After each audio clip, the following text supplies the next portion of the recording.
everyone. Welcome to Shell Point Today for Tuesday, June 23rd. I'm Mary Kay Grimaldi. And I'm Rich Nation.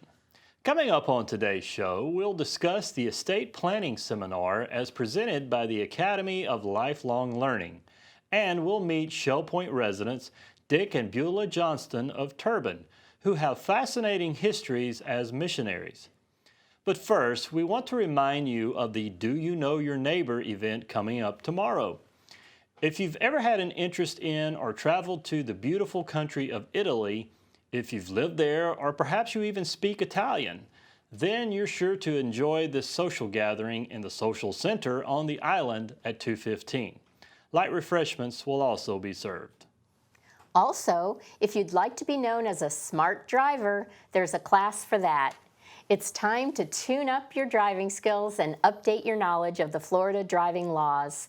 And you could qualify for a discount on your auto insurance.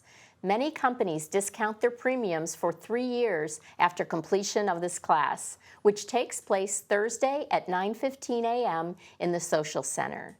The class runs until 4:45 p.m. and there will be a break with lunch on your own.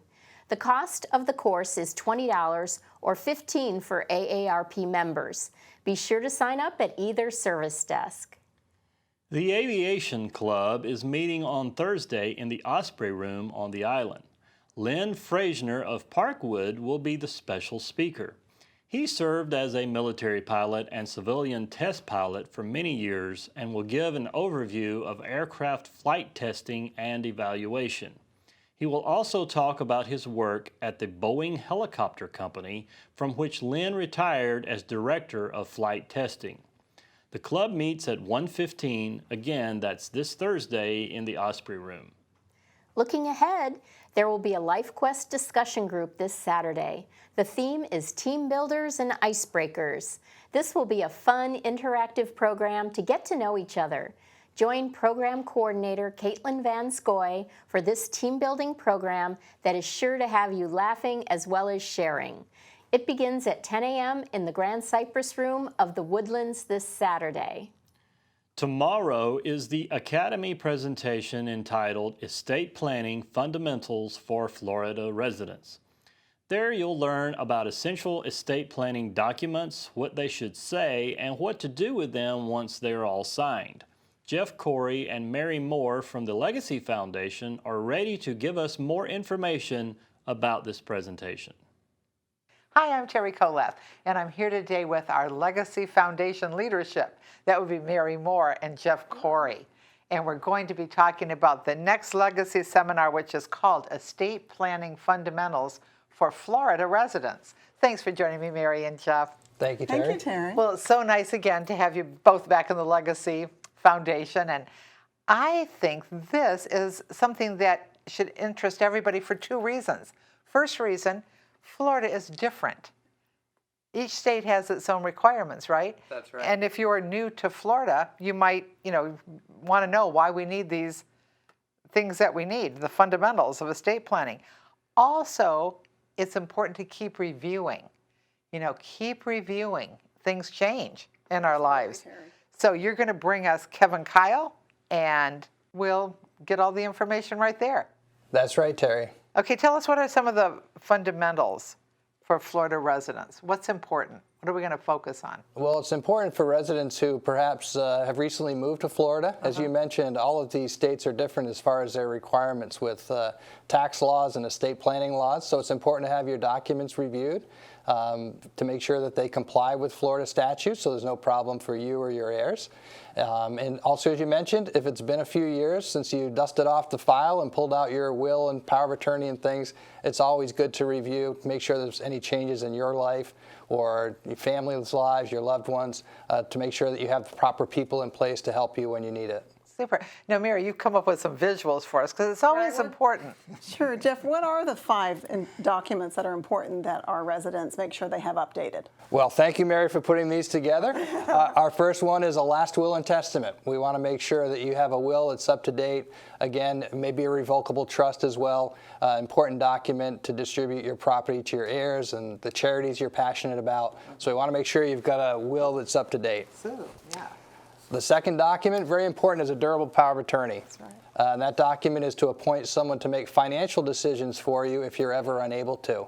So at some point in life, if you became incapacitated, this person can pay your bills, sign your income tax return against somebody you trust. Right. You're giving them a lot of authority to act on your behalf. So that's an important document. Another one you want to plan ahead and have ready Plan ahead. in place. Yeah, you always want to have these documents ahead before they're ever needed. So here in Florida, we have what we call a designation of healthcare surrogate form. Other states call that a power of attorney for healthcare. That's someone to make healthcare decisions for you if you're ever unable to. So very important document to have. And right along with that is another document called a living will. And the living will, again, specifies to your medical providers, to your family, the kind of medical attention you would or would not like to receive if you're ever in a terminal state. Again, things that we don't like to think about, but something that could be very important And somewhere aren't down these the road. really gifts to your heirs, to your loved ones? You know, at the time when it's too late for you to decide these things, what a gift that you've shared what your wishes are. Right. And settled that for Takes people. the burden off of your friends and family for making those decisions. Right. No, and the final document is a HIPAA authorization form. And we all have heard about HIPAA. You can't go to a doctor or insurance company without filling out a HIPAA form. So those are really the main documents that everyone should have up to date. If it's been a while since a resident has reviewed those documents, we're happy to do that for them. And they can come to the seminar with Kevin Kyle, who's a estate planning attorney here in town, has many clients here at Shell Point, to learn all what's up to date with those documents and why a resident really should have them. Now we talk about have them. What do we mean have them, Mary? Where should we have them? Well, you know, on the tail of this, in the month of July, we're having our advanced directive months. And two of those documents, the designation of healthcare surrogate and the living will, we would like to help folks prepare them in our offices at no charge, a complimentary service of the Legacy Foundation. When you have those documents, it is important to keep them in a safe place, such as a safe, perhaps a safety deposit box at a bank. Make sure, though, that someone you know and trust has a key in case they need to access that when you are unable to. Additionally, we have very secure fireproof vault files in the Legacy office, and we'd be happy to keep those originals in our office for you. It's probably not a good idea to keep the originals in your apartment if you're at Shell Point, but please keep a copy, and any one of those places would be a good place to keep the originals. So there's no doubt that we should be planning ahead. There's no doubt that we should think thoughtfully about these important things, and how wonderful that we have you, that we can come and talk it all over with, and that you bring people to us that are experts in the field. Right. It's wonderful. Just wonderful. And then in July, how does that work? How do you do your advanced directive Well, home the residents month? are going to be getting a flyer in the mail, so, middle of June probably. And they'll fill it out if they want us to update that, and then they'll give us a call, send it in, and we'll give them a call, and we'll schedule an appointment for them to come in July. And it'll just take, 15, 20 minutes to sign those, and we'll have a notary and witnesses there, and we'll just make it easy for them. That's wonderful. And then sit back and know you did the right thing, right? That's what we like to do, take the worry away from folks, and this is just another gift you can give to your children, as you mentioned, Terry. Absolutely. What a gift. I mean, we've all been there, or we will be. Right. Losing someone that we love, and not to have to worry about those things, to know this is what mom wanted, or this is what dad wanted. Right. Not what I want for them, but what they wanted. Right. Like the last great gift. Right. Thank you so much. Thank you, Thanks, Terry. Terry. Okay, well, we hope to see you Wednesday, June 24th, 10 a.m., Grand Cypress Room. There will be coffee, cookies, and estate planning fundamentals for you, the Florida resident. Shell Point residents Dick and Beulah Johnston of Turbin have fascinating histories as missionaries. If you happen to ask a missionary kid a simple question like, "So where are you from?" they're likely to have a very complicated answer. Dick Johnston, for example, was born in America, grew up in Ecuador, served in the Canadian Navy, flew planes in Great Britain during the war, went to school in Nyack, New York, married Beulah, who grew up in Jordan and Palestine before it was called Israel, and then the two of them served in Thailand for 40 years. That's quite a tapestry of cultures, languages, and histories, And of course, Shell Point is in the mix as well. They've lived here for nearly 20 years, and Beulah's parents were among some of the first residents in 1969. We learned more about the fascinating international histories of Dick and Beulah Johnston. My mom and dad were missionaries in Ecuador, and they were home on furlough one year at Mom's hometown, Philadelphia, when I made the scene.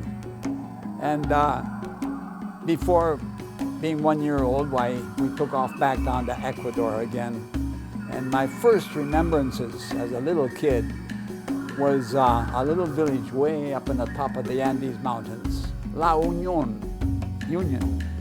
It was just a small town, and Dad had been working there quite some time and had learned to know a lot of the people very well.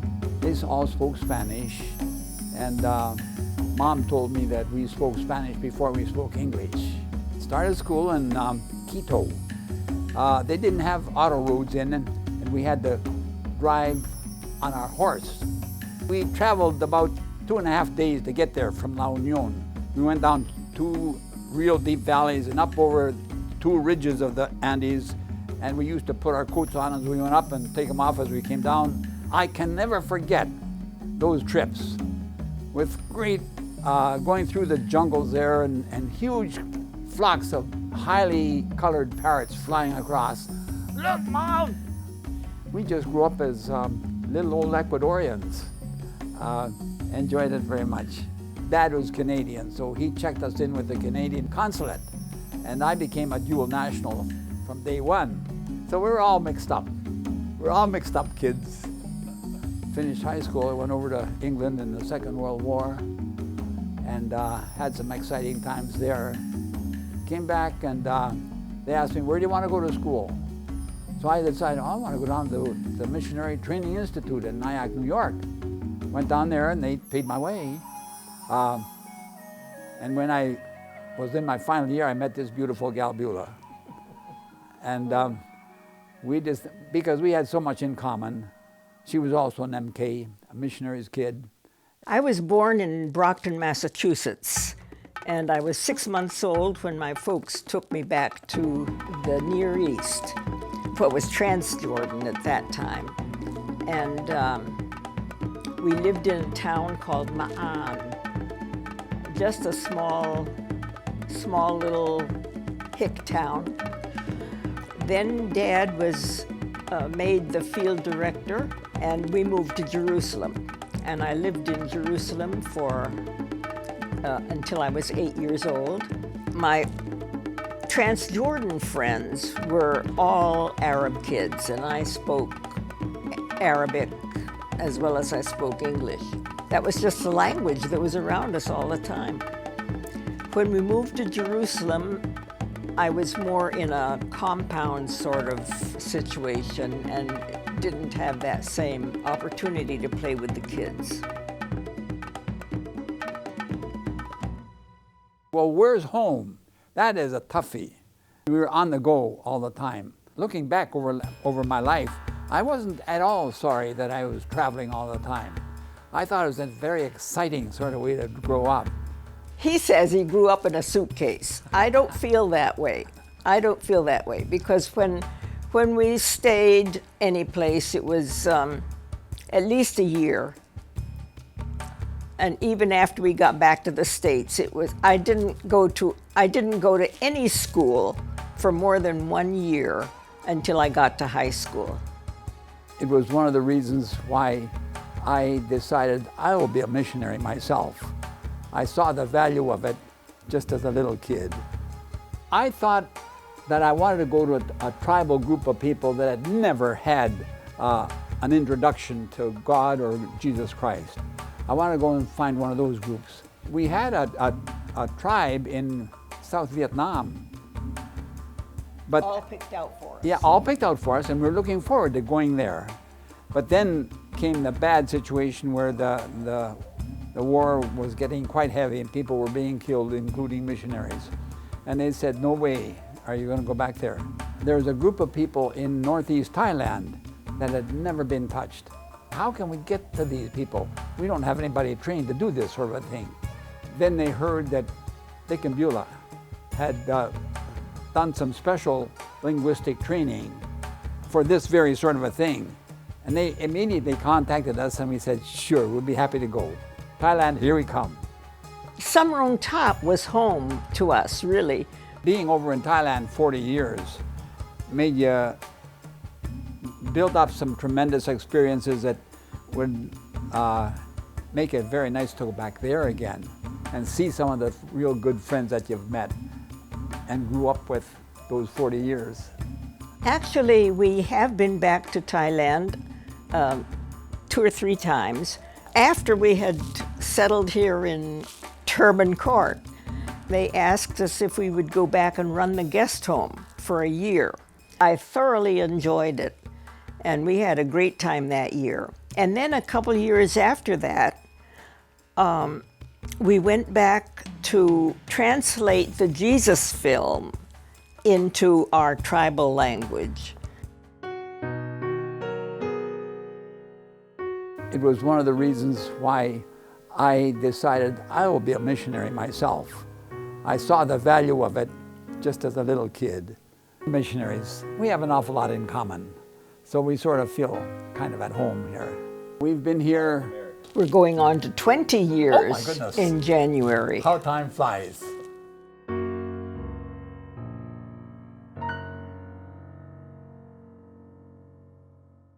And now let's bring you up to date on all the latest happenings, Academy news, menus, and Village Church connections. Welcome to the Happening segment of Shell Point TV. I'm Bev Chandley, and I'm going to go over the activities that we have for you here today at Shell Point. We're going to start bright and early this morning at 7:15 with Health Connections class, Bend, Breathe, and Balance. That's in the Health Club on the island. Pickleball will be at 8 o'clock, and that's at the pickleball courts behind the Resident Activity Center. Also at 8 o'clock, we have round robin doubles tennis at the Woodlands Tennis Courts. 8:15 is the time for the Stamp Ministry to be down in the tunnel in the Stamp Room.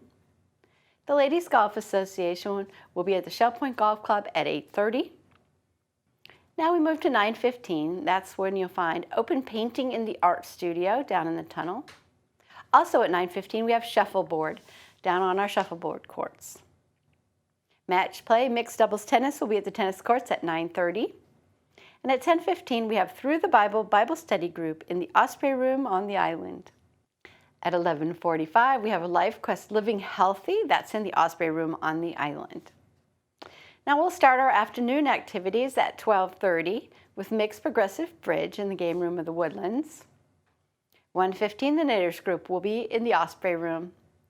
Also at 1:15, we have the Rollicking Recorderist practicing in the Tarpon Room down in the tunnel. And also at 1:15, we have the Women's Ministries Prayer Group in the Hospitality Room of the Village Church. At 1:30, we have a Health Connections class, Aqua Pilates Stretch. That's held in the Life Quest Aquatic Center. The Stamp Ministry will be in the Sable Room of the Woodlands at 1:30. And from 2 to 4 o'clock, we have Retirement for Steve Manier. That's in the Schilling Dining Room at the Pavilion. At 2:15, we have a Library Book Talk at the Social Center. And we have another Health Connections class at 2:45, Balance and Mobility Training Level 2. That's in the Health Club. It's currently full. At 3:15, the Celebration Ringers rehearsal will be in the choir room of the Village Church, and that's our last activity for the day. Thank you for joining me, and I will see you back here again tomorrow. Hello, I'm Terry Kolath with your Academy information for Tuesday.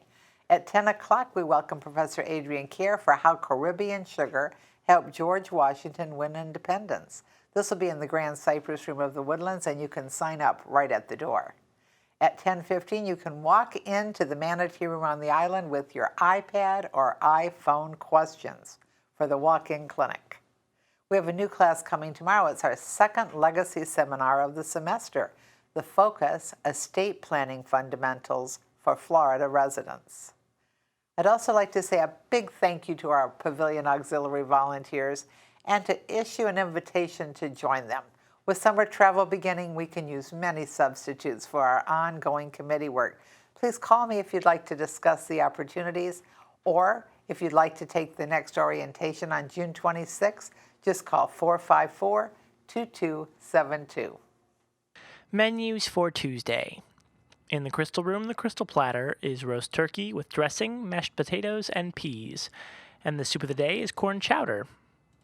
In the Island Cafe for lunch, the special is a taco salad with fresh fruit for $7.75. The dinner special is fried catfish with french fries, coleslaw, and hush puppies for $8.75. Dinner specials in the Palm Grill are shrimp and scallops Creole for $16.95 or New York Strip for $19.95. All menus are available 24 hours a day at www.shellpoint.net. Hello everyone, this is Village Church Connections, and I'm Janice Quinlan, your international worker in residence, working with the Village Church this year. Today I've come to talk with you about honor. The Bible has a lot to say about honor. Honor and respect are actually quite different.